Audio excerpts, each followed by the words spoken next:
రాయలసీమలో పరిటాల రవికి ఏ రకంగా అయితే చరిత్ర ఉందో తెలంగాణ రాష్ట్రంలో కొండా ఫ్యామిలీకి కూడా అదే రకమైన చరిత్ర ఉంది. కొండా మురళి అంటే తెలంగాణ రాష్ట్రంలో ఒక బ్రాండ్.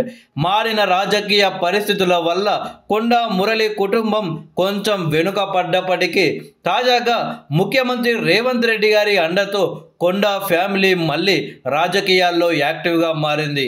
గతం కంటే దూకుడుగా కొండా మురళి భార్య అయినటువంటి కొండా సురేఖ గారు మంత్రిగా దూసుకు వెళ్తున్నారు. కాంగ్రెస్ పార్టీపై ఎలాంటి విమర్శలు వచ్చినా తిప్పికొడుతూ బీఆర్ఎస్ పార్టీ నాయకులకు మూడు చెరువుల నీళ్లు తాపుతున్నారు. అయితే అనుకోని సందర్భంలో కేటీఆర్ యొక్క అనుచరులు కొండా సురేఖ గారిని సోషల్ మీడియాలో అవమానించడం జరిగింది. దీంతో భావోద్వేగానికి గురైన కొండా సురేఖ గారు కేటీఆర్ పై ఫైర్ అవుతూ నాగార్జున గారి కుటుంబం గురించి మాట్లాడాల్సి వచ్చింది.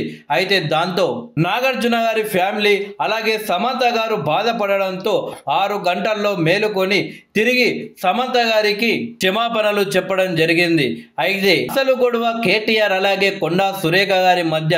ఇది తిరిగి నాగార్జున గారికి కొండా సురేఖ గారి మధ్యలాగా సినిమా హీరోలకు ఫిల్మ్ ఇండస్ట్రీ అలాగే కొండా సురేఖ గారి మధ్య గొడవల ఇది రూపుదిద్దుకుంది.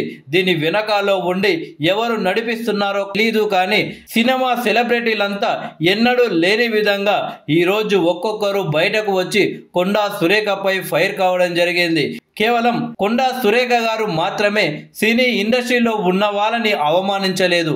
గతంలో ఆంధ్రప్రదేశ్ రాష్ట్రంలో ఎందరో మంత్రులు పవన్ కళ్యాణ్ లాంటి తెలుగు ఫిలిం ఇండస్ట్రీ అగ్ర హీరోని అవమానించిన సందర్భాలు ఎన్నో.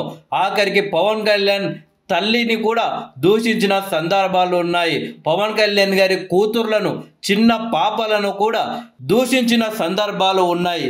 సాక్షాత్తు పెద్దాయన అని ప్రేమగా పిలుచుకునే నందమూరి తారక రామారావు గారి కూతుర్ని అసెంబ్లీ వేదికగా అవమానించి బూతులు తిట్టిన సందర్భాలు ఉన్నాయి. కానీ అప్పుడు ఈ అగ్ర హీరోల మూతులు ఎందుకు మూసుకున్నాయో తెలీదు. ఆ మూతులు ఇప్పుడే ఎందుకు తెరుచుకున్నాయో అంతకు మించి తెలీదు. వీళ్ళు కేవలం రియల్ హీరోలే అని ఇన్నాళ్ళు అనుకుంటే రియల్ హీరోలు కూడా అని నిరూపించుకుంటున్నారు. కానీ ఆ రియల్ హీరోలు ఎందుకంటే జీవితంలో కూడా నటించినప్పుడు. ఇక కొందరు హీరోలు అయితే వాళ్ళ సొంత కుటుంబంలో ఆడవాళ్ళను అవమానించినా కానీ బయటకు రారు. కానీ ఇలాంటి సందర్భంలో క్రెడిట్ దొబ్బడానికి మాత్రం వస్తారు అని వారి ఫ్యాన్సే మండిపడుతున్నారు. అయితే ఇది ఇలా ఉంటే హీరోలంతా ఎగబడి కొండా సురేఖపై ఫైర్ అవుతుంటే కొండా మురళి గారు సైలెంట్ గా ఉండడం సెన్సేషనల్ గా మారింది. కొండా మురళి రంగంలోకి దిగితే ఎలా ఉంటుందో అందరికీ తెలిసిందే. బహుశా ఆయన ఆవేశాన్ని ఎవరు కూడా కంట్రోల్ చేయలేరు.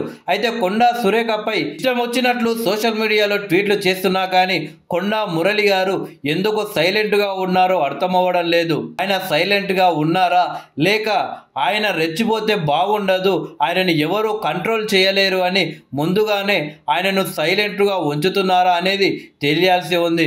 ఒకవేళ కొండా మురళి రియాక్ట్ అయితే మాత్రం ఈ హీరోల పరిస్థితి దారుణంగా ఉండడం మాత్రం ఖాయం.